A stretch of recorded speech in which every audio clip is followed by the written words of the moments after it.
લોકસભાની ચૂંટણી નજીક આવી રહી છે ત્યારે રાજકીય પક્ષો દ્વારા પ્રચાર પ્રસાર શરૂ કરી દેવાયો છે। ત્યારે હવે રાજકોટ બેઠક પરથી ચૂંટણી લડનારા ભાજપના દિગ્ગજ નેતા પરસોત્તમ રૂપાલા વિવાદમાં આવ્યા છે। પરસોત્તમ રૂપાલાનો એક કથિત વિડીયો સોશિયલ મીડિયા પર વાયરલ થઈ રહ્યો છે। અનુસૂચિત જાતિ સમુદાયના એક કાર્યક્રમમાં રજવાડાઓ અંગે બોલતા સમયે તેમની જીભ લપસી હતી, જેમાં તેમણે ક્ષત્રિય સમાજ અંગે વિવાદાસ્પદ નિવેદન કર્યું હતું। આ નિવેદનના કારણે ક્ષત્રિય સમાજમાં ભારે રોષ જોવા મળી રહ્યો છે। જો કે વિવાદ વકરતા પરસોત્તમ રૂપાલાએ ક્ષત્રિય સમાજની માફી પણ માંગી છે।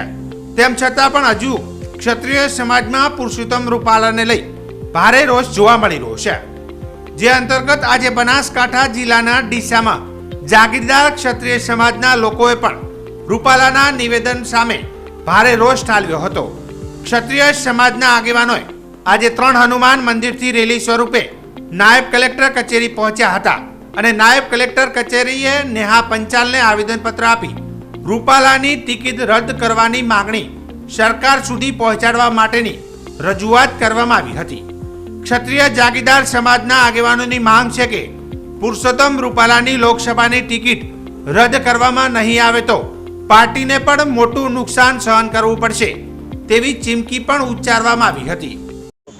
તાજેતરમાં રાજકોટ લોકસભાના ઉમેદવાર રૂપાલા સાહેબ જાહેર મંચ ઉપર ક્ષત્રિય રાજપૂત સમાજને ટાર્ગેટ કરી અને એવું બોલ્યા હતા કે દરબારોએ મહારાજાઓએ અંગ્રેજો સામે ઝૂકી અને રોટી બેટીના વ્યવહાર કર્યા હતા। તો અમે આ સખત શબ્દોમાં રાજપૂત સમાજ રોષે ભરાયેલો છે અને આજે અમે પ્રાંત કચેરી ડીસા મુકામે અમે આવેદનપત્ર આપવા માટે અહીંયા આવેલા છીએ।